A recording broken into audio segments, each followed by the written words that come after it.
지각 때도 많이 선선해졌어요. 그죠? 하나님이 이렇게 절기 따라 정확하게 말복 전날 저는 느꼈어요. 바람이 조금 시원하게 부는구나. 우리 서로를 오랜만에 뵌 분도 계시고 축복합니다. 할렐루야 샬롬 하십니다. 할렐루야 샬롬 샬롬 샬롬 샬롬 샬롬 샬롬 샬롬. 하나님 사랑합니다. 여러분 주 안에서 사랑합니다. 그리고 뭐 민망해할 거 없어요. 예, 샬롬처럼 좋은 말씀이 없습니다. 우리에게 평강을 주시는 예수님이 부활하셔서 처음 오셔서도 샬롬하고 인사하셨죠. 뜻은 평강할지어다 라고 인사하셨어요. 이제 2019년이 허리를 뚝 너무 무슨 나이 따라 비례한데요. 어찌 그렇게 빨리 일주일이 끔찍할 사이에 성찬 예배 드리고 나면 금방 둘째 주 되고 나면 마지막 주 이렇게 달려온 게 벌써 이제 9월달이 눈앞에 다가왔습니다. 올해는 날짜가 음력하고 똑같이 가요. 물론 다르지만 그래서 제 생일이라서요. 내일이 저는 아까 제가 이거 읽어야 되는데 안 읽었어요. 하나님께서 저 낳아주셔서 감사합니다. 태초전 택정하시고 빛을 보게 해주신 하나님 은혜가 감사합니다. 은혜로 살다가 준비된 모습으로 아름답게 돌아가게 하옵소서 하고 하나님께 감사의 예물을 올렸습니다. 우리 마음과 우리 뜻대로 되는 일이 나이가 먹어감에 따라 저도 젊어서는요 올해는 뭐를 하고 뭘 어떻게 해서 어떻게 물론 저희들 그림을 그리죠. 그림 그리는 게 나쁜 건 아닙니다. 근데 아까 우리 저 세빈 예배 드리면서 그런 말씀이 있더라고요. 우리가 할 수 있는 것만큼 하고 나머지는 그거 가지고 안타까워하지 말자. 그것은 하나님의 몫이에요. 우리가 최선을 다하고 열심히 살되 나머지 부분은 하나님이 하신다는 거죠. 그거를 새록새록 느껴요. 우리 숨 쉬는 거 하나까지도.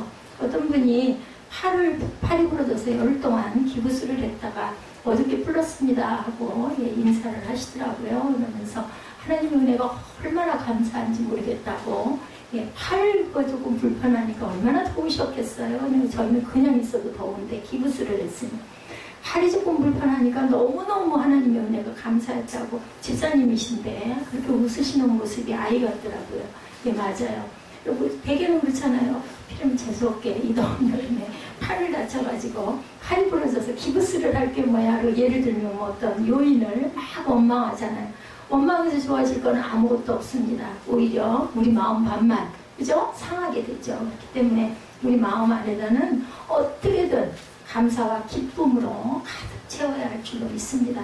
항상 2019년 지금까지 온 시간들 어려움이 많았죠. 힘든 것도 많았죠. 또 원망할 사람도 있습니다. 미운 사람도 있어요. 근데 이걸 그냥 놔두시면 안 돼요. 비우셔야 돼요. 어떤 방법을든 뭐 예배를 통해서든 찬양을 통해서든 기도를 통해서든 아니면 뭐 세상적인 내 취미생활을 통해서든 뭘로든 기쁘게 변화를 끝까지 것 중이야. 뭐 예를 들면은 내 맞은 사람은 발 뻗고 잔다더라. 내가 억울한 소리 한마디 들었으면 그 사람 입이 문제지 내가 문제가 아니다. 또 뭐 본인도 잠깐은 반성을 해봐야 되겠죠. 내가 어디가 나빠? 이런 말을 들었나 하고 그 부분을 좋은 은혜로 채우시는 저와 여러분 되시기를 주님의 이름으로 축복합니다. 예레미야 말씀이 좀 딱딱해요. 구약이고 지금 저희는 아마 이거 엄청나고 지겹다라고 하시는 분도 계실 거예요. 49장까지 왔어요. 1장부터 시작해서 오늘은 특별히 제가 여러분들을 뭐랄까 어느 면으로는 이해해서 10절까지만 읽었어요. 40절부터 39절까지 다 읽어야 되는데 교독하거든요. 왜냐하면 성경들을 잘 안 보시잖아요. 무슨 내용인지 신약은 늘 그래도 어느 정도 아시는데 구약은 이해를 못하면 이걸 안 읽어서 무슨 내용인지를 전혀 모르면 성경을 그냥 들고 와가지고 아니면 있는 성경 열어서 여는 거니까 이해 못하니까 읽으십시다 해서 교독을 합니다. 아마 저희 교회만 이럴 것 같아요. 여러분들 사람에서 그래요. 조금이라도 더 심어드리고 가려는 그런 마음 때문에 그럽니다. 세상의 역사는 뭐라고요? 사람이 이루는 게 아니에요. 우리가 볼 때는 역사적인 영웅들이 나타나서 나라가 망하기도 하고 그죠? 지금 암몬 자손이 망하는 내용이에요. 그리고 우리나라도 우리가 그 위에 또 선진들이 너무 하나님을 사랑하는 애국자들이 있어가지고 이 땅이 지켜졌다. 물론 그게 있지만 그 위에 하나님께서 섭리하지 않으셨으면 정말로 대한민국은 저는 생각할수록 가슴이 막 조마조마 저려요. 무슨 하실 얘기가 많으셔? 나가셔서 얘기해 보세요. 예, 저를 좀 봐주세요. 오늘은 이 시간만은 저를 보시는 게 아니라 하나님께, 하나님을 바라보는 마음으로 여기 십자가, 뒤에 십자가를 보시기 바랍니다. 사람이 이루는 것이 아니라 하나님이 주관하고 계십니다. 우리 대한민국은 누가 뭐라 그래도 저는 하나님이 지키셨다라고, 정말 그거 어떻게 나라가 지켜졌겠어. 36년 일제치하에서 어떻게, 예, 그죠? 대한독립 만세가, 예, 그 유엔에 상정이 돼가지고 나라가 해방이 되고 100주년이라고 그러죠, 올해가. 그리고 또 6.25 때 어땠어요? 예, 부산까지 밀려 내려간 거 메가더 장군이 감동으로, 그분 얘기 들어보니까 정말 기도하는 가운데 한국을 향한 열정을 가지고, 예, 인천의 상륙함으로 인해서 이 땅이 지켜진 거잖아요. 그 이후에 IMF 때 어땠어요? 나라 망한다고 그랬죠? 절대로 극복 못한다고 그랬는데, 우리가 그래도 물론 여러 가지 어려움도 있고 문제들도 있지만 이만큼 잘 살게 돼서 가난한 사람들 돕게 되고, 뭐 우리나라, 예, 저는 들었어요. 비닐도, 예, 그죠? 예, 이제 수출이 된다면서요. 그래서 한동안은 또 비닐을, 예, 재활용한 데 나다 지금 열심히 거두더라고요. 너무나 어렵고 가난한 나라들이 너무 많아서 우리가 물자를 좀 절약하고 정말 서로 돌려서 옷 입고 돌려서 쓰는 부분도 많아야 되겠다, 저는 그런 생각을 합니다.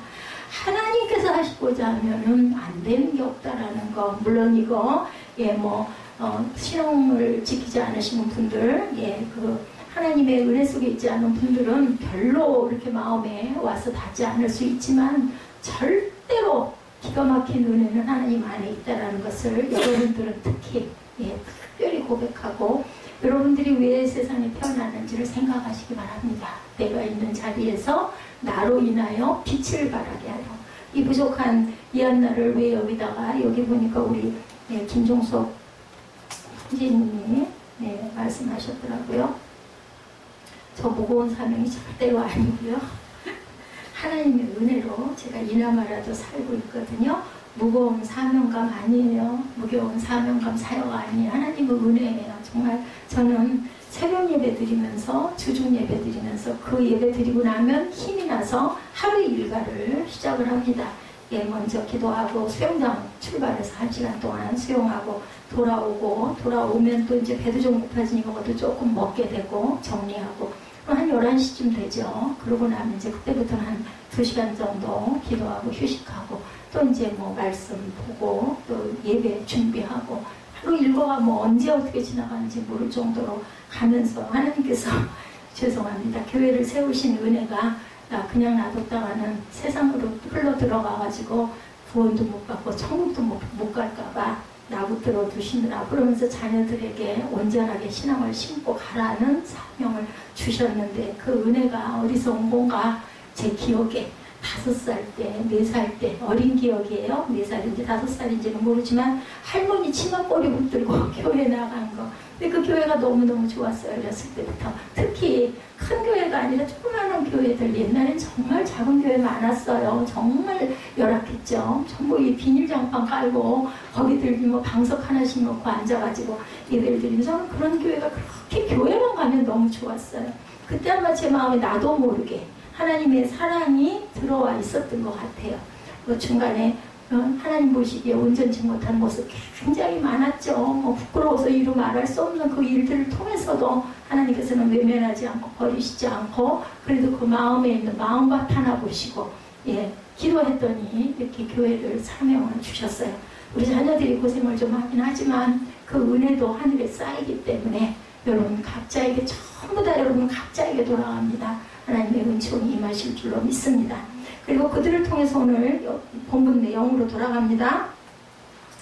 하나님이 사용하고자 하시면 막을 자가 없습니다. 이 나라를 사용하시는 것도 마찬가지고, 그죠? 그리고, 예, 하나님이 반드시, 하나님께서는 택한 자를, 특정한 자를 사용하고 계신다는 것. 중요한 거는, 예, 제가 제 돌아갈 때를 모르는 것처럼 하나님이 나를 왜 지으셨는지를 발견하기 위해서 우리 윤수도, 우리 사무엘도 열심히 학교 과정을 통해서 내가 좋아하고 내가 기뻐하고 내가 잘할 수 있는, 남들보다 잘할 수 있는 것을 통해서 빛을 보일 때가 언제일까? 어떻게 내가 빛을 드러낼까? 그게 사명이에요, 여러분들.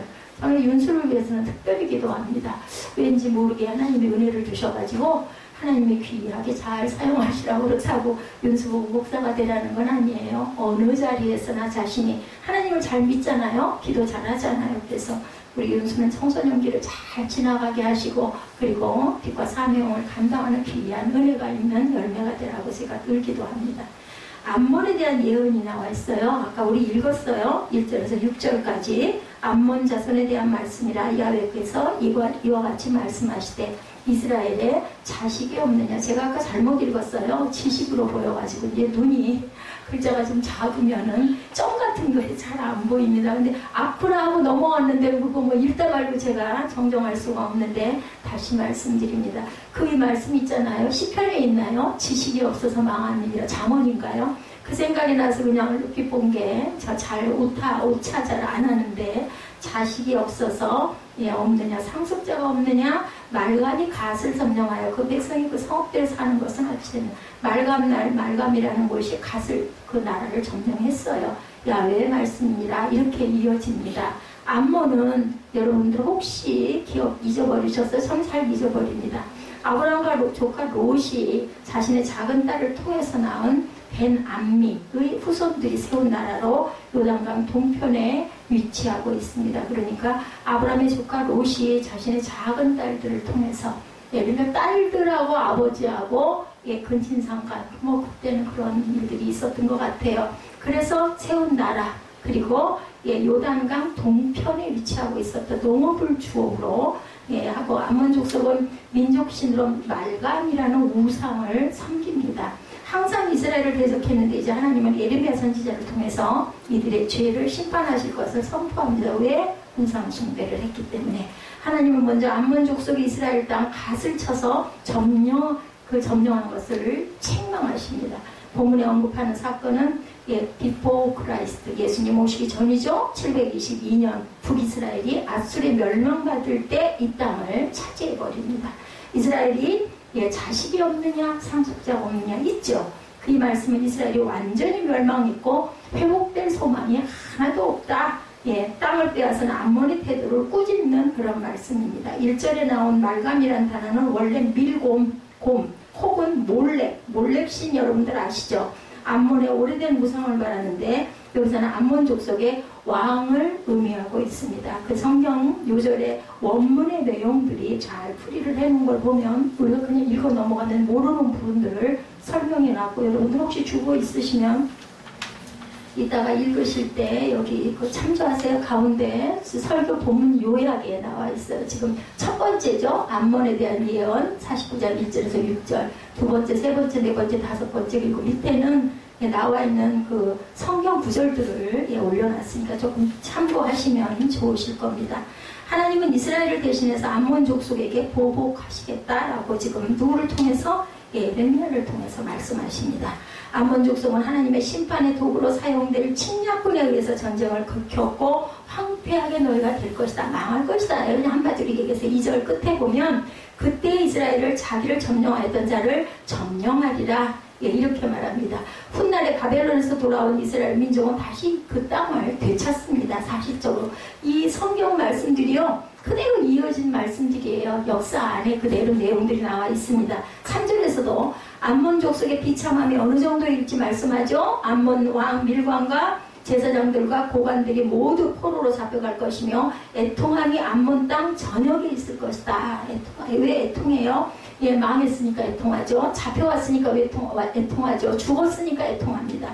4절에 보면 암몬 족속은 그 누구도 자신들의 나라를 침범하지 못할 것이다 라고 그들은 큰 소리를 쳤는데 암몬의 수도인 라빠는 많은 골짜기들로 둘러싸인 천연의 요새였어요. 어디가 그래요? 예루살렘 성전 거기도 그렇게 천연 난공불락이라고 그러죠.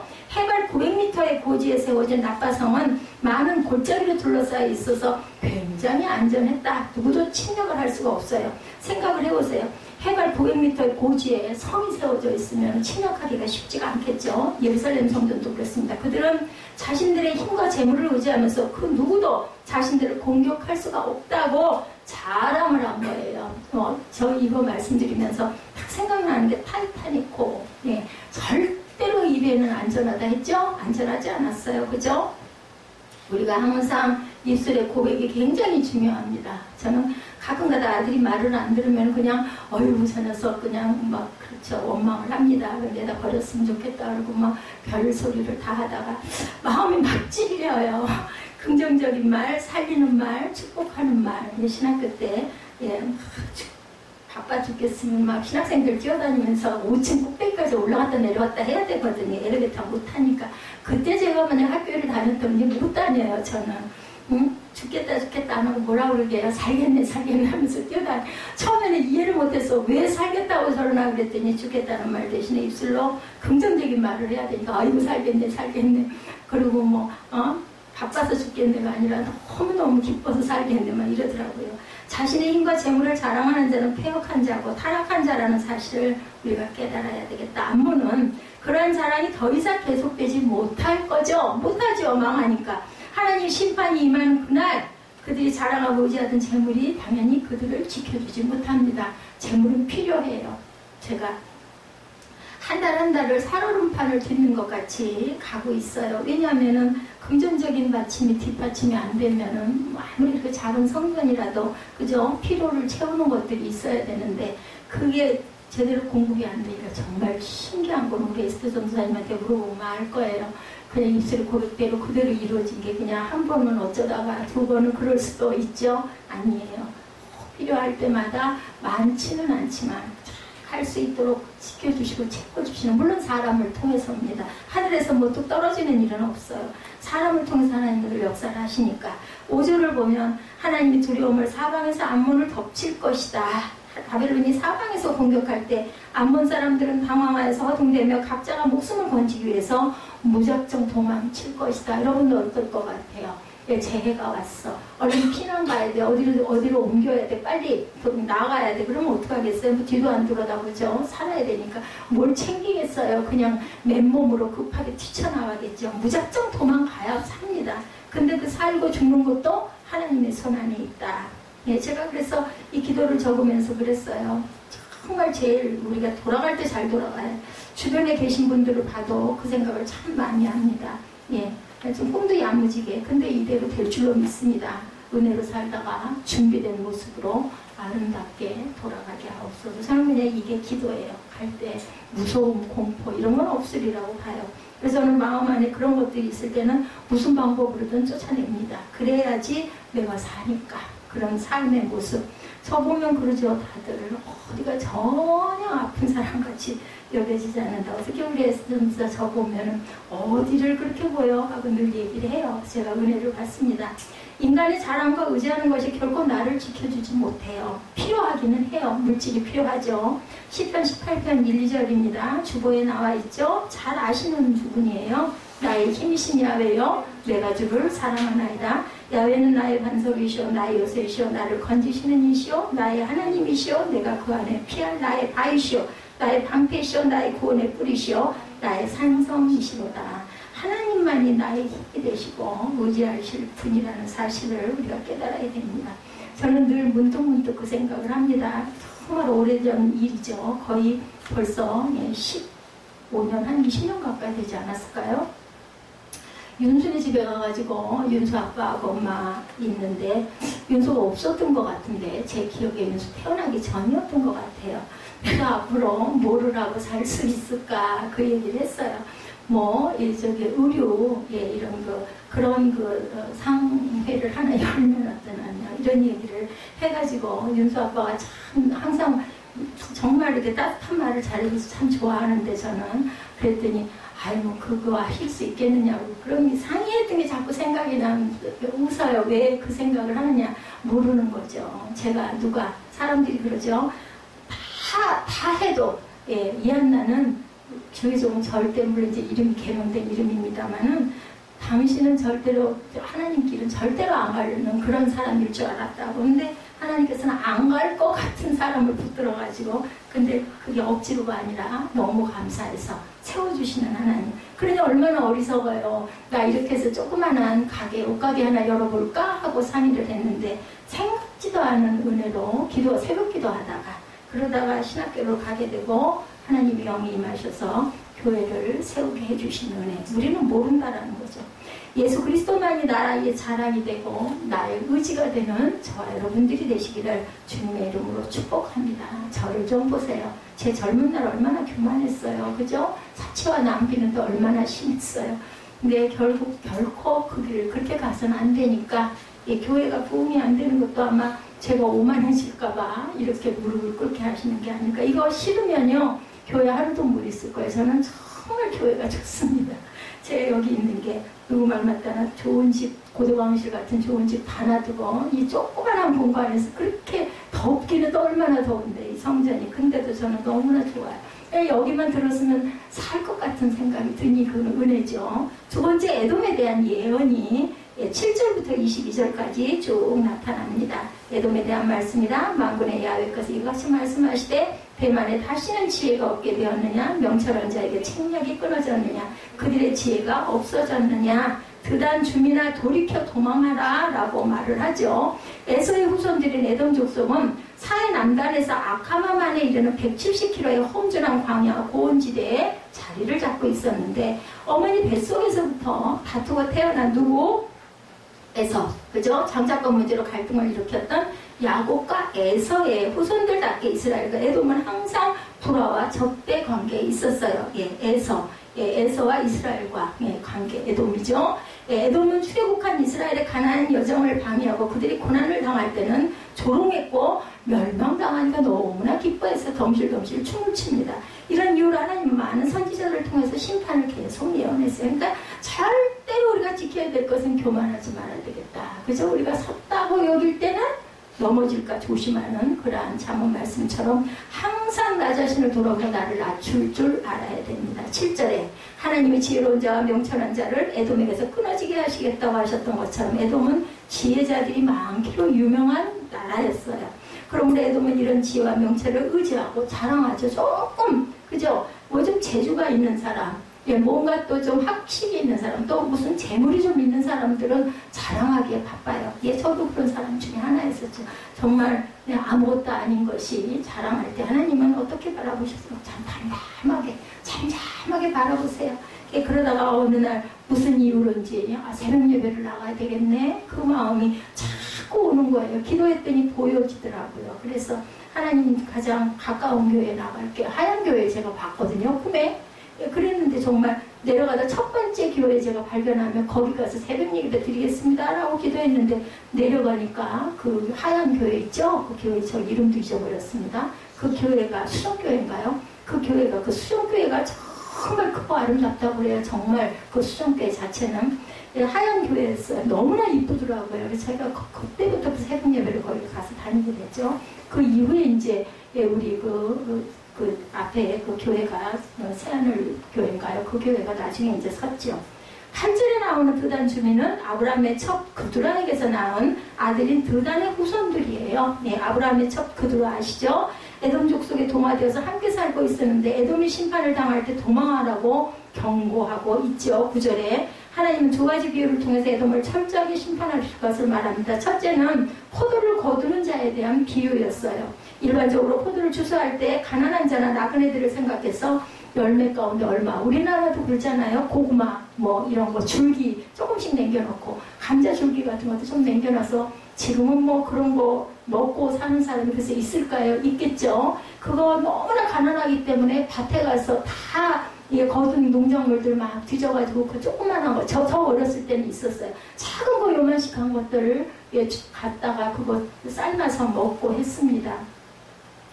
모조리 거두어가지 말아야 되는데 포도를 추수할 때 침략자들은 아무것도 않고 모두 다 거두어갔다. 둘째 비유는 도둑의 비유를 하죠. 도둑은 충분히 훔쳤다고 생각하면 더 이상 훔치지 않고 나가는데 에돔을 침략하는 자들은 절대 아니다. 철저히 다 가져간다라는 거죠. 10절에 보면 철저하게 약탈당한 에돔은 벌거벗은 몸처럼 되어서 하나도 남지 않는 알몸의 상태처럼 멸망을 당할 것이다. 아무것도 없이 멸망당한다. 그러나 무서운 심판 속에서 고아들과 과부들에게는 긍휼을 베푸시겠다라고 말합니다. 13절 봅니다.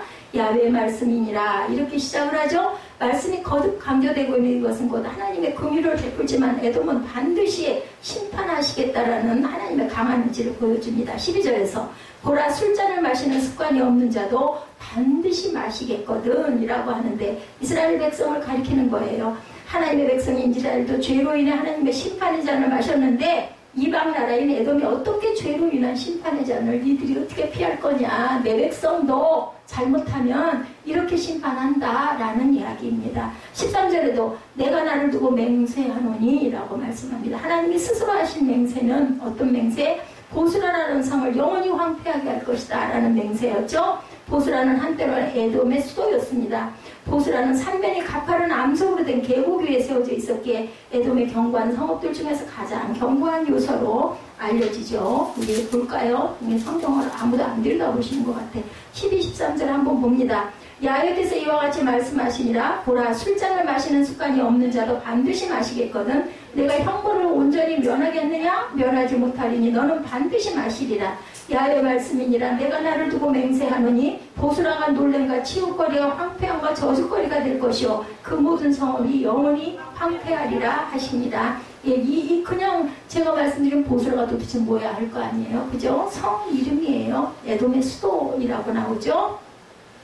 그렇지만 에돔이 그렇게 더 자랑하는 보스라는 하나님의 심판의 날에 파괴되어서 영원히 황폐될 것인데 이것은 에돔의 완전한 멸망을, 수도가 뭐 망하는데 나라가 살아있겠어요? 그렇잖아요. 그러면 수도가 어디로 우리나라처럼 딴 데로 옮겨가겠죠. 예, 뭐 평양에서 서울로 뭐 또 급하면 그죠? 부산으로도 옮겨가고 이런 식으로 옮겨가야 되는데 아예 멸망을 당할 것이다. 보스라는 오늘날 부사이라고 말씀합니다.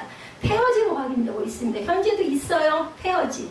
예레미야 선지자는 에돔의 멸망이 하나님의 주권으로부터 온 것임을 깨닫고 10절 14절에서 밝히고 있습니다. 내가 야훼로부터 오는 소식을 들었노라. 4절을 여러 나라 가운데 보내어 이르시되 너희는 모여와서 그를 치며 일어나서 싸우라. 이렇게 말씀합니다. 소식을 들었다. 하나님은 에돔을 심판하기 위하여 여러 나라들을 이용하신다. 하나님은 때로는 적군을 이용하시기도 하죠. 적국을 이용하시기도 합니다.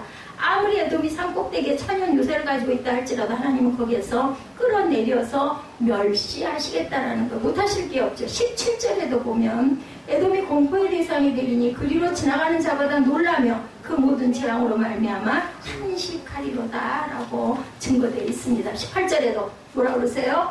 여호와께서 말씀하시니라. 소돔과 고모라와 그 이웃 성읍들이 멸망한 것 같이 거기에 사는 사람이 없으며 그 가운데 머물러 살 사람이 아무도 없으리라.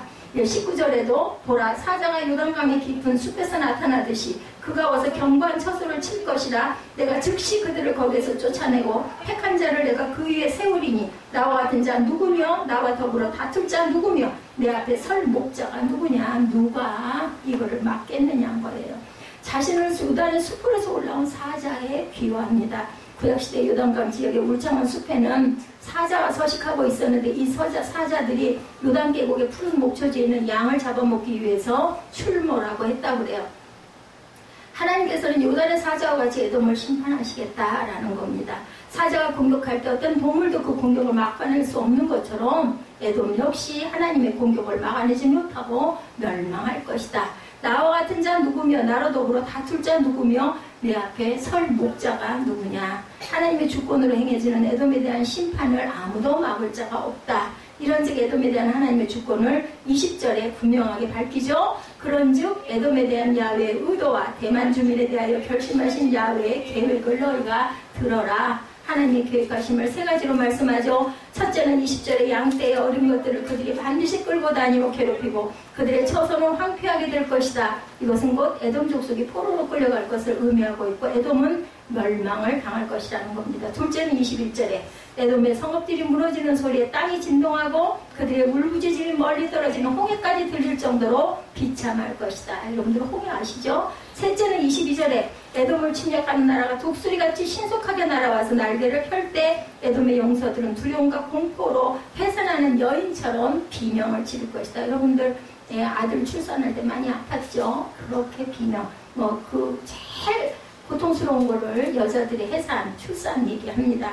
한 가지 주목할 것은 애국과 모압 그리고 암몬 가는 다리 에돔에게는 회복을 위한 약속이 주어지지 않았어요. 실제로 에돔은 바벨론에게 정복당하고 그 이후에 신구약 중간지대에 나바티안 족속이라고 불리는 사막의 부족들에게 의해서 유다의 남쪽으로 쫓겨가게 되었는데 거기에서 그들은 이두메인으로 불렸어요. 그 후 BC 125년경 마카비아의 요한 할키누스는 이두메 족속을 정복하고 이들에게 유대교를 받아들이도록 강요하여 이스라엘에 편입을 시킵니다. 이로써 에돔은 역사적으로 한 나라로서의 형태를 더 이상 유지하지 못하고 사라집니다. 다시 한번 하나님이 계획하신 주권의 두려움을 가지고 하나님을 섬기는 저와 여러분 되시기를 주님의 이름으로 축복합니다. 세 번째 다메섹에 대한 예언이 23절에서 27절까지 나타나죠. 다메섹에 대한 말씀이라 하맛과 아르밧이 수치를 당하리니 이는 흉한 소문을 듣고 낙담함이니라 바닷가에서 비틀거리며 평안이 없다라고 합니다. 다메섹은 구약의 아람 또는 수리아라고 불리는 나라의 수도였어요. 지역적으로 이스라엘의 북방에 위치한 이들은 요단강 동편 지역을 차지하기 위해서 자주 이스라엘을 침략합니다. 오늘날 다메섹은 시리아의 수도 다마스쿠스, 우리 윤수 아빠는 아마 지명들 보시면 많이 다니시기 때문에 아실 거예요. 하나님은 다메섹에 대한 심판을 말씀하시는데 다메섹은 아람에서 가장 강력한 성읍이고 이것이 무너졌다는 것은 사실 아람 전체의 멸망을 의미합니다. 다메섹 또한 하나님의 심판 앞에 해산하는 여인처럼 고통의 비명을 지를 것이다. 25절이죠. 어찌하여 찬송의 성읍 나의 즐거운 성읍이 버린 곳이 되었느냐. 다메섹은 예로부터 동서교통의 요충지로 무역으로 크게 번성한 곳이었습니다. 열방으로부터 찬송을 받았고 즐거움과 활기가 넘치는 그러한 아주 즐거운 성읍이었는데 하나님의 심판 앞에 그들의 기쁨은 절망과 애통으로 변한다. 다메섹 또한 바벨론 군대에게 철저하게 살육을 당하게 될 것이며 모든 성은 불살라질 것이다. 이날은 아모스 선지자도 예언합니다. 주보 참작하시기 바랍니다. 아모스 1장 4절에서 5절입니다. 내가 하사엘의 집에 불을 보내리니 베나데서 궁궐들을 사리리라. 내가 다메섹의 빗장을 꺾으며 아웬 골짜기에서 그 주민들을 끊으며 베데덴에서의 규잡음자를 끊으리니 아람 백성이 사로잡혀 기르에 이르리라. 야훼께서 말씀하십니다. 왕들이 잡는 규를 끊어버리겠다.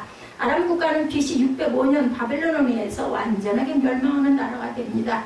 하나님의 말씀대로 이루어져가는 세계 역사 속에 하나님에 대한 두려움을 갖고 예수 신앙으로 살아가는 우리가 구원을 받았기 때문에 새 생명을 가졌고 저 같은 사람이 내가 갈 곳이 있구나 라는 그런 안도를 하죠. 만약에 그렇지 못하다면 하루하루 나이가 먹고 몸이 불편하고 하면 얼마나 두렵고 무서울까요? 죽음에 대한 공포가 나를 짓누를 거예요. 근데 갈 곳이 있기 때문에 얼마나 기뻐요. 그죠?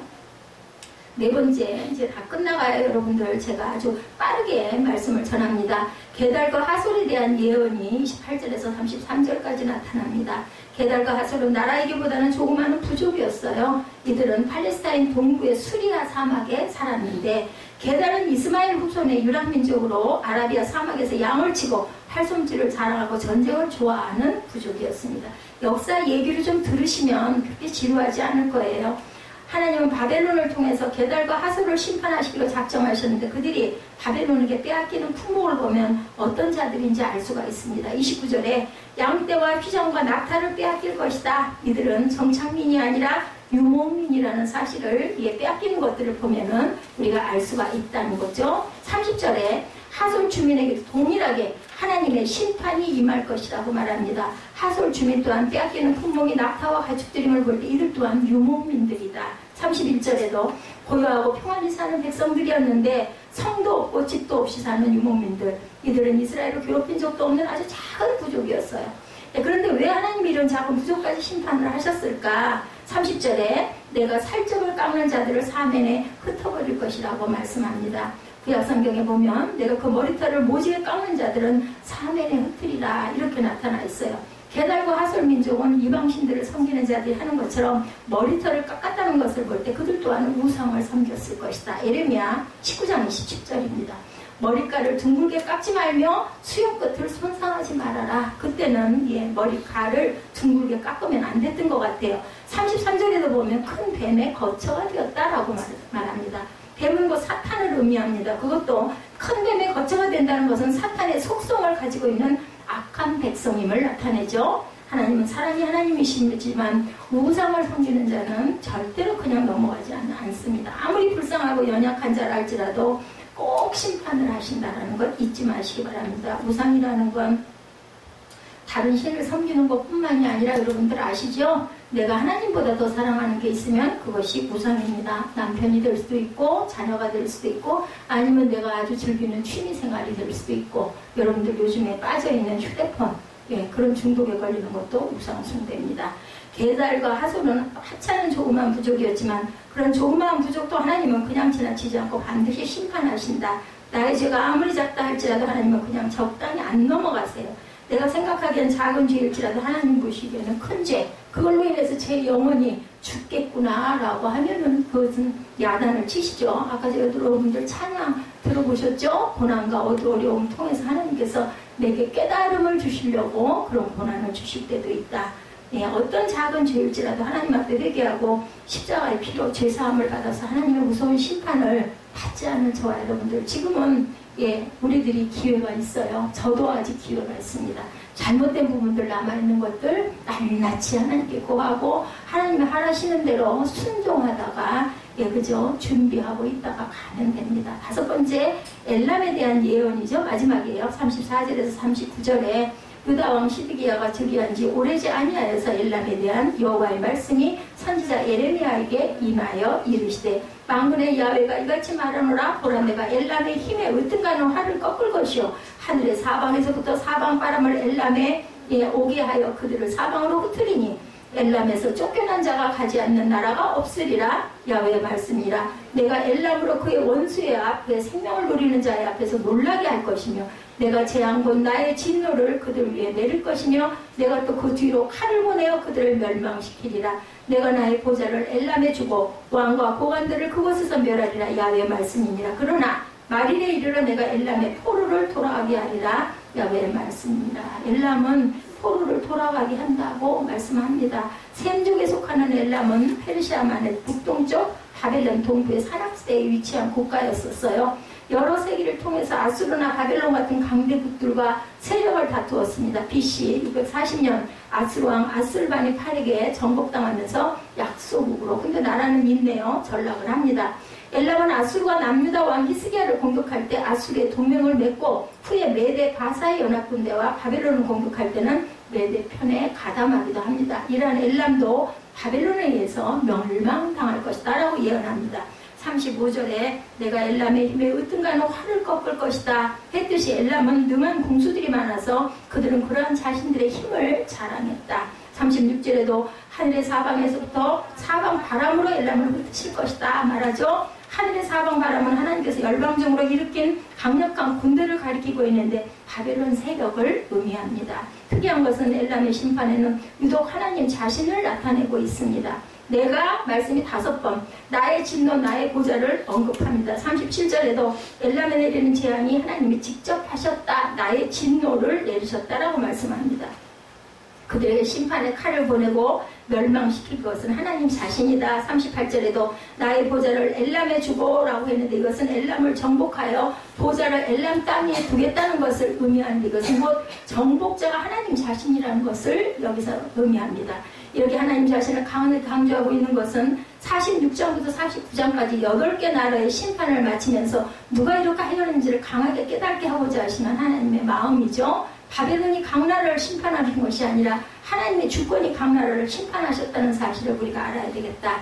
엘람 또한 회복될 것이라고 했는데 여기서 다른 나라에 말씀하지 아니하신 마리엘이라는 말씀을 합니다. 결론적으로 하나님은 마지막 때에 택함받은 자들을 믿음을 가지고 오직 예수 신앙을 가지고 있다면 누구도 회복시켜 주실 것이라는 의미를 말씀합니다. 계시록 7교회에 동일하게 이기는 자가 되리라고 하셨던 것처럼 영적 싸움에서 반드시 이기는 자가 되시기를 주님의 이름으로 축복합니다.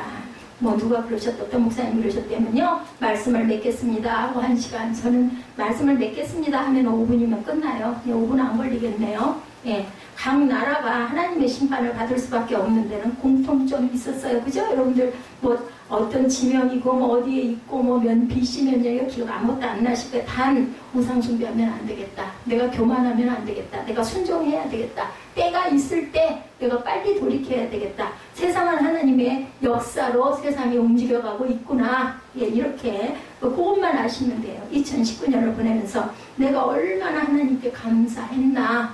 예, 지난번에 우리 윤수 아빠 그 회사 큰 사건이 일어나는 거 나중에 알았죠. 저는 뭐 뉴스 같은 건 잘 안 보니까 그 얘기를 듣고는 깜짝 놀라면서 와, 그래도 우리가 늘 기도해서 뭐 우리는 위로입니다. 한 번도 예배 때 빠지는 적이 없기 때문에 우리는 먼저 중보기도 먼저 하고 끝날 때 또 기도하거든요. 그래서 하나님 감사합니다. 우리는 몰라요. 어느 순간 어떤 일이 내가 아침에 잘 자고 일어났는데 어느 순간에 내가 사고가 날지, 그죠? 내가 심장이 멎을지 아무도 모르죠.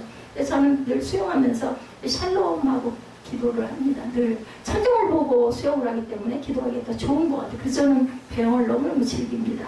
공기와 바람과 따뜻한 빛을 주시지 않는다면 이제 곧 추수 감사절 돌아오죠. 또 추석이 있죠. 예, 그거 안 주시면 어떻게 오곡백과가 있겠어요. 뜨거운 것도 사실은 감사해야 돼요. 우린 덥지만 그래야만 오곡백과가 잘 익으니까.